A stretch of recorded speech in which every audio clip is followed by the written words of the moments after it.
Yes, guys and girls, welcome back to another episode with me, Luke. So I apologise, I'm a bit late today. I've had a lot of work, so I'm pushing this video out a little bit later than usual. So today was a big day because of the Federal Reserve.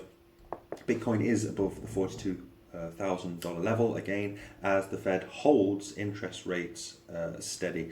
And the meeting with Jerome Powell literally just finished moments ago, and the Federal Reserve Chairman Jerome Powell said during a press conference that the US economy recovery has progressed more quickly than generally expected, and forecasts from the FOMC participants for economic growth this year have been revised up since our September summary of economic projections. So even so, Powell did add that the overall economic activity remains well below its level before the pandemic, and the path ahead remains highly uncertain.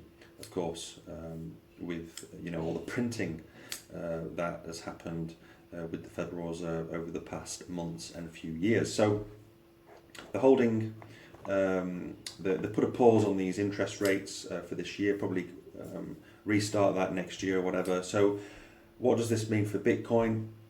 Well, again, if you were trading this, personally I never trade on events like this the day before or on the day because it's too volatile. Bitcoin did go up a few percent today, and during that meeting I think it went up like 1% or something. I could be wrong, but yeah, we did rally up a little bit over the last hour or so. Not much, but yeah, if you're in a swing long position and it's different because you've been in a trade for maybe a few days, maybe a few weeks or even months, so that's a little bit different. But again, I don't trade day trade anyway, so when an event like this happens, usually like the 13th, 14th of the month, then yeah, I avoid trading or getting into a trade. But if you're already in a trade, then that's different.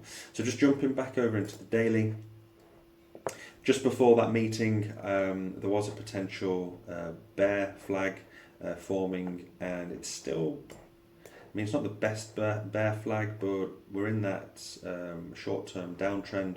Remember, we have that RSI bearish divergence. We've had this news. So now that they're pausing these interest rates, do you think we will soar to new all-time highs relatively quickly? Do you think we're going to go to local highs for this year, maybe past 50k? Let me know in the comments below. Or do you think we're still going to reverse back down to the support of $36,000? I still think we're going to, maybe this is a dead cat bounce that we roll right over and we find some support. Again, I could be wrong. Bitcoin has a mind of its own, does what it wants. We could just rally straight past that $48,200 resistance. But I just thought, instead of looking at the daily, if we go to the weekly, just zoom out a little bit, puts things into perspective. I mean, we are only, from the last all-time high, we're 62% away from Bitcoin's all-time high ever. And really it's not much. And the Bitcoin halving is coming very, very soon. We've already rallied this year. Let's see, this was from January. Let's go from January to here. We've already rallied 173%, and this is just the accumulation phase.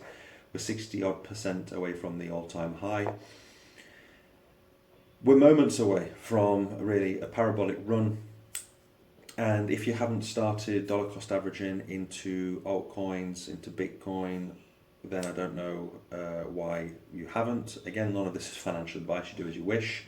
But this accumulation phase, if you've been buying in these months, then congratulations. But for those that haven't, it's still not late. You've still got a few more months before the halving. And I do expect a big pullback just before that. And then we're going to go way beyond 65,000 straight up to a six-figure Bitcoin. So it's not too late. All these different things all fitting together like a jigsaw puzzle, and with the Federal Reserve coming out at the end of the year, we've had a fantastic year really with Bitcoin, and this is nothing compared to what will happen next year. So you've got this blue line represents the halving if you're new.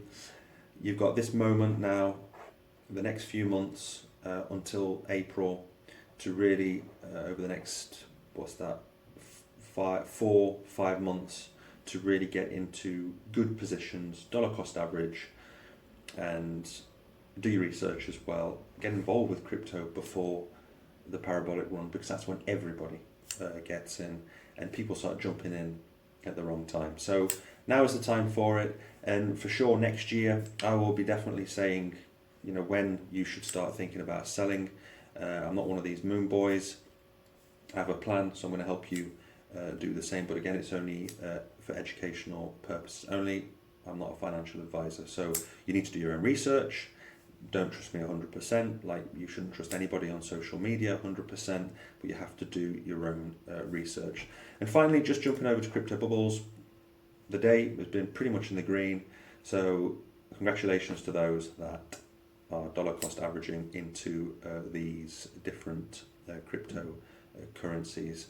Over the year, it's been fantastic, even for altcoins in the space.